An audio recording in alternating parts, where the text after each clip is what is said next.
We are on week 3 of our She's SDIT Puppy Team. And so we're going to just do some quick get started here because we have a puppy that's dying to work. I don't know. She's tired. Well, she's still taking the treats. But I so just we want pick her up to and cuddle her. make access of the working puppy. So we're going to get started off quick with a celebration of things that we worked on from last week. So Christy, I'm going to go ahead and spotlight you and let you go first, and you can talk us through what you are doing as well. I'm trying to do let's take a breath and see if her nose moves, and then I treat her. Yes. So, Christy, just a little hint on that. If she's not chewing or swallowing, she's breathing. So give her a cookie just about every time she looks at you.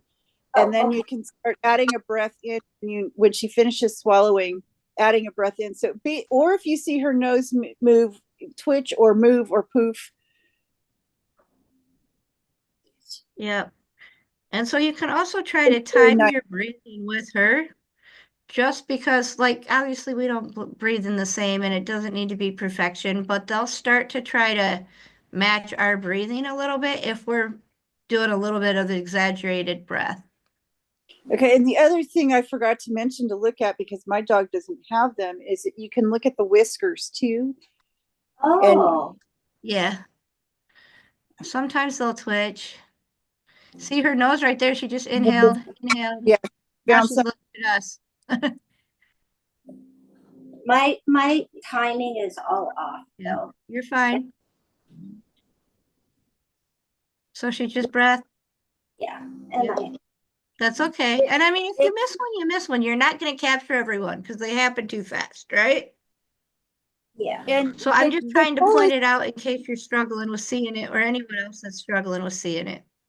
And you are going to miss them because it's much harder to sit there. The mechanics of treating every breath is much harder than us sitting here going click, click, click with every breath.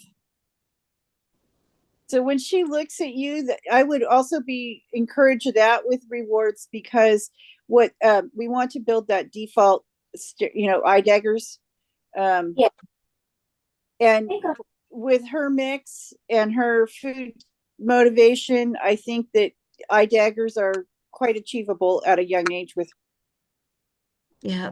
And I think I would kind of bounce back and forth. If you're missing the breathing too long, capture eye contact with treats, right? Mm-hmm. If you're getting frustrated that you can't get the treat in her quick enough when you see the breath, do a few reps of eye contact. And then when she's looking at you and holding more still, go back to the deep, take a breath, right? And so you're kind of toggling back and forth between the two. Yes. She's doing some nose targeting there. Yes. But yeah, it looks like for the most part, you're doing really good at capturing it, seeing it. Every now and then she takes a really nice long inhale, which you're getting those. Some of her shorter ones, I mean, like I said, you're not going to capture everyone. But yes, looks really, really good. Do you have anything else from this past week that you want to highlight that, yay, we did this, that you can get her to do live? What? Because this is your show-off moment. Oh. Anything you're proud of that you want to get her to do, you're welcome to do. Well, we were going outside. That was nice. I'm trying to get her to go out the door ramp. Oh, yeah. Yep. How's that one going? It's doing a lot. I got her actually out all the way to past my front gate towards the driveway today. Oh, nice. Ooh. And the garage, too. No. Allie. She's like, I got you. I know. Yeah, that's exactly what I would do. She's a bitey, tired puppy. So if you want to put her back to bed, you can. It's up to you. You can grab a toy and play with her if you want to do that too. But if you want to put her back in bed, that's fine. Hi, Nyla. I think I will. All right. I just Tammy, do you have something that you did that you really found great this week? I know we have videos to share. Yeah, when I work with him, he really does pay good attention. He watches, he makes really good eye contact. we've been working a little bit with the noise this past week, and which is why I didn't end up with the video for trading, because he wouldn't take a toy. The videos that I did, he was pretty stressed when I was doing those, because I've been trying to, there's a vacuum cleaner downstairs. They play downstairs, they eat downstairs. You know, all good things happen downstairs. So I've just been walking over, turning it on and off right away. And he just goes into a complete panic still. And I know that's not highlighting his good stuff, but Have you tried doing that where like you're operating the vacuum while somebody else is feeding him, or somebody else is doing the vacuum while you're feeding? I'm gonna have my husband take the vacuum down the hall, and Mhm. I'm gonna get him playing first, and then Mhm. have him turn it on, even if he's in the other room and turns it on with the door shut. Right. Even if he's So, upstairs and turns it on. oh, he totally freaked out. He was playing with them downstairs, and Oz was down there playing with him, and I was vacuuming up here, and he was having a meltdown down there. Right. Yeah. And I Will mean, he it take could be food? because he can't see it. He doesn't know what it is, and it's rumbling the floor a little bit more when they're Mhm. downstairs. You might have better luck if it's opposites. If somebody's playing with puppy upstairs and you're running vacuum downstairs, he's not Yeah. going to hear the vibration of the floor as much, but he's going to hear the sound at a distance. Right.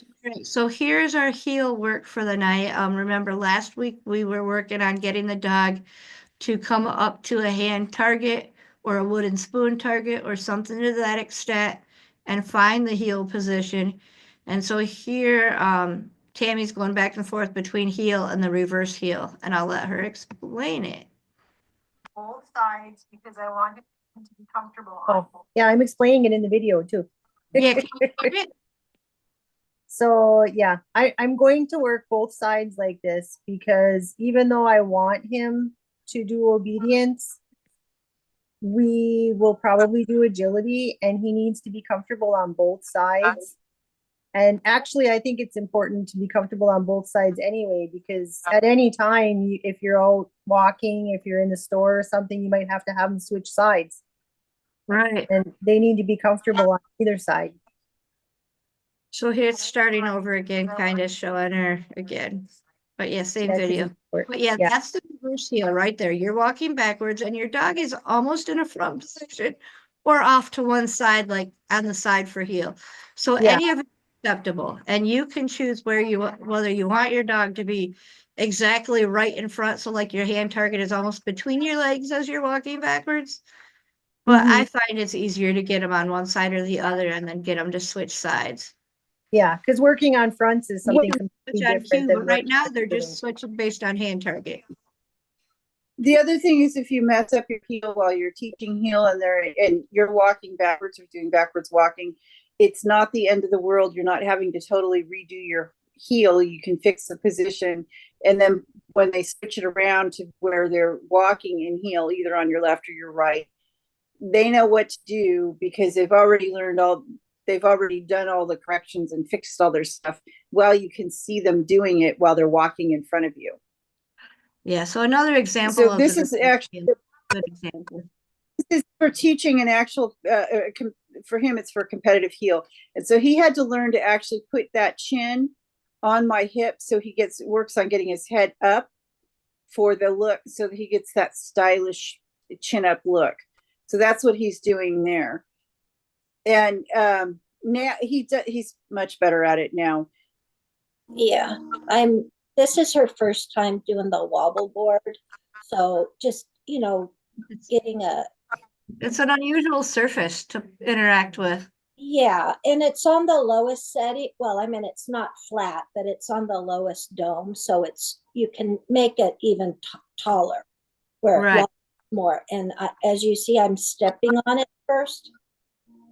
Oh, well, I tried to step on And it. stepping under it so it's not tipping as much. Yeah, You but she stepped went on on it it and anyway. stepped under it. And then some I'm treating in place, some I'm just getting her there. I'm stepping on it there, but I have her go on it without stepping too, and then sometimes feet in place. So one of the reasons for doing this is it builds a lot of confidence in the dog so that they're not afraid to walk on surfaces that move or unusual surfaces. It's super important for service dogs. It benefits all dogs, but definitely service dogs, because every little thing is different. Christy was explaining earlier the difficulties of having her try and walk down the ramp in front of her house at first. So every situation, the more you can expose them to stuff like this as puppies, the easier it is when they're adults, that they'll just go, oh yeah, mom's walking across it, dad's walking across it. Just need to walk across it. It's not going to hurt me. And it's okay to walk around it sometimes too. That's what she just did. The treats went a little too far away, so she walked around it. And I mean, that's what I want my service dogs to do. I want them to pick the direction that's going to be, stay connected to me, but go what's going to be easiest for you in that moment. That might mean walking around the opposite side of something than what I'm on. Sometimes we need to be on the same side, sometimes we need to be on the opposite side. So I like that thinking. She also is staying very engaged, which is what I love to see with a puppy. Little things like that. Yeah, the idea of the wobble board is kind of more for confidence building and a silly thing. It's not a formal obedience thing, is what I mean. Right? Yeah. I'm but- doing to build her confidence. but you're also building reinforcement for hand targets. You're also building reinforcement for eye contact. And so all those little things so you're helping to generalize those other skills that she knows while letting her build confidence and have some free exploration on her own. And you're also building some core strength and some proprioception. As the dogs get older, we have to look for more things for them to do because they're not as exploratory as puppies. But so when she goes, if you ever get her on inflatables or anything, she's going to be very confident. You're not going to have to spend as much time getting her used to an inflatable as somebody whose dog had never seen anything that moved or wobbled. Yeah. Right. All right, so then we're going to jump right into Christy again and do the grooming. So cooperative care is a big topic in any dog world these days. And so puppies really have the easiest for us to get started with cooperative care. This could be anything from, like Christy's video is going to be simple brushing. It could be doing nail trims. It could be using the buzzers to trim facial hair, or using scissors like on Azul's paw pads. I got to trim the hair between his feet. So anything that is coat, hair, skin, touching related.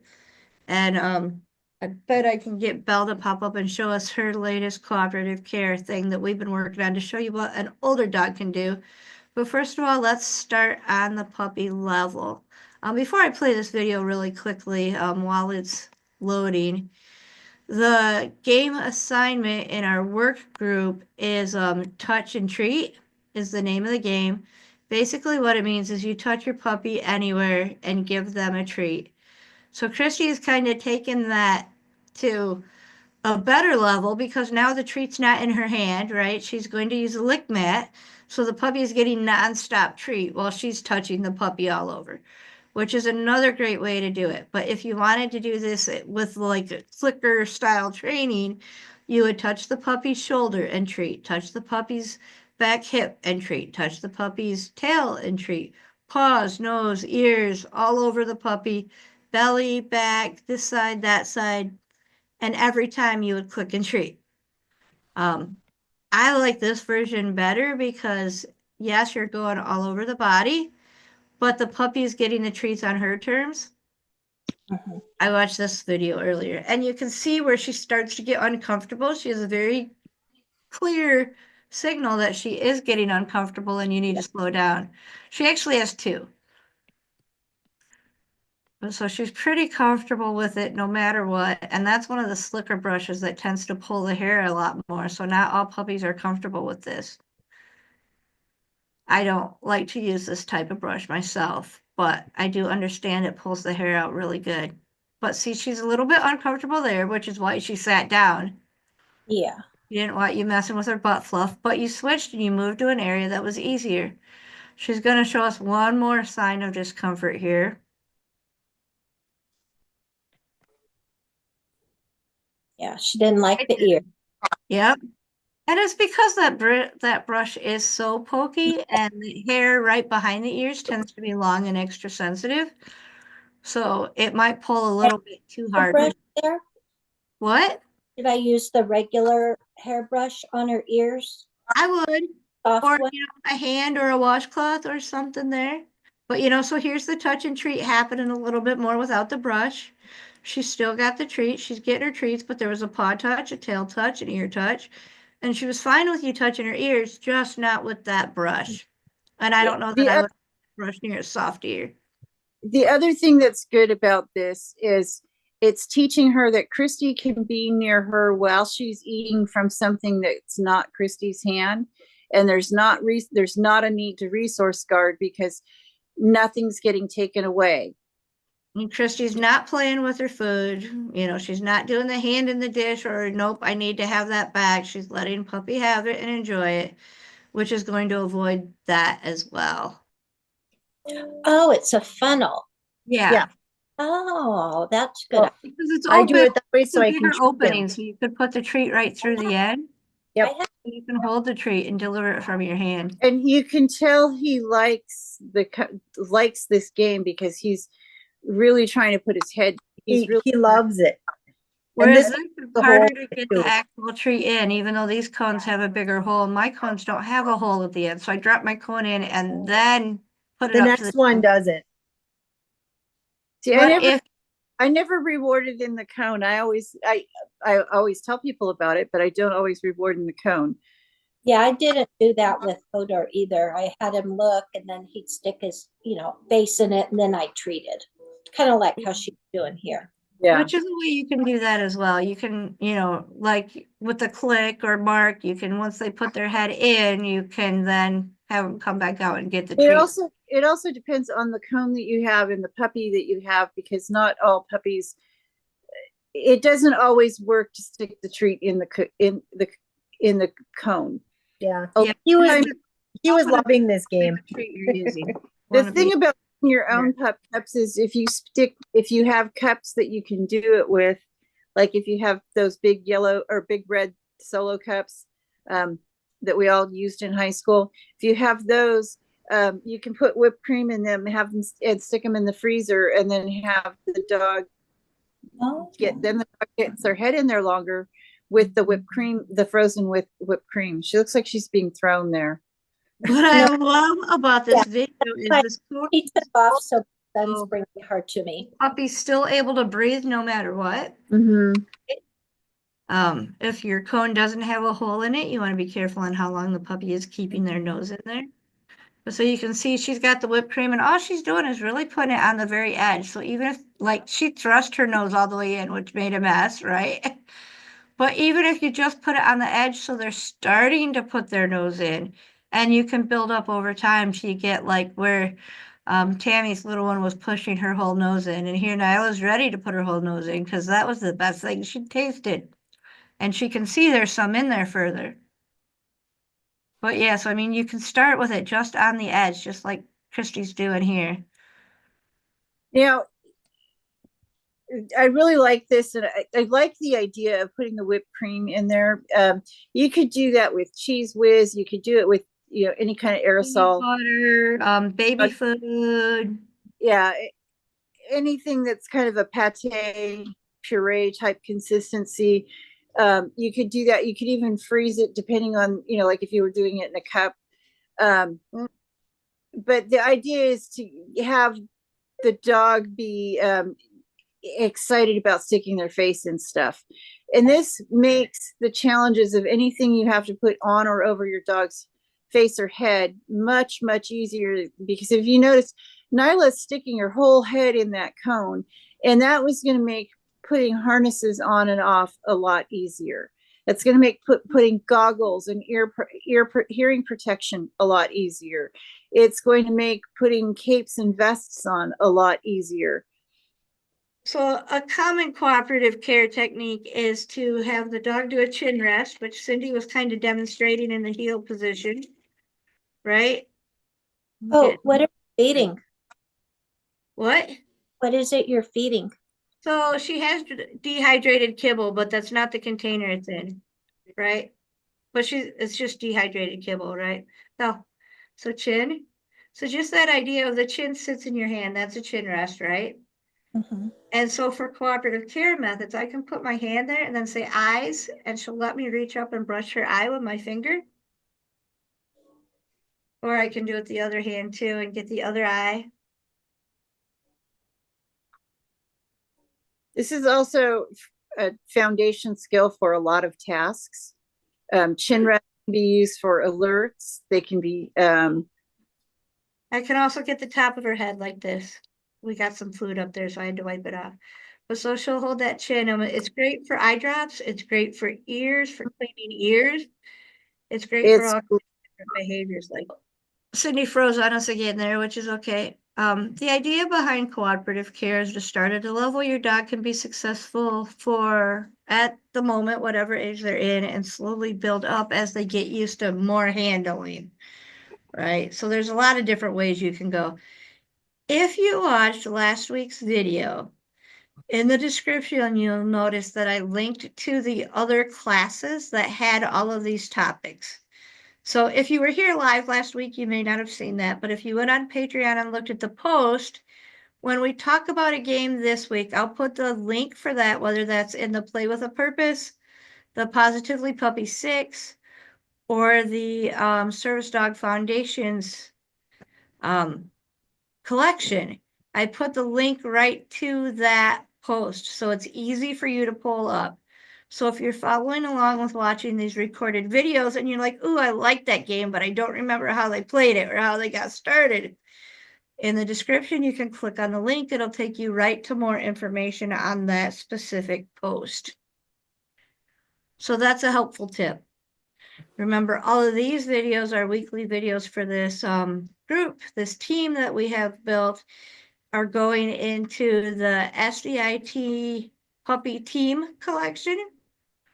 And then our socialization activities. So a lot of the things from tonight that are cooperative care is our socialization skill for the week, touching puppy in what might seem like unusual ways to the puppy. And so some of this will go in the Safe Puppy collection as well. So last week, our socialization exercise was walking on surfaces. This week, we had homework of playing sounds or exposing different sounds during our training sessions.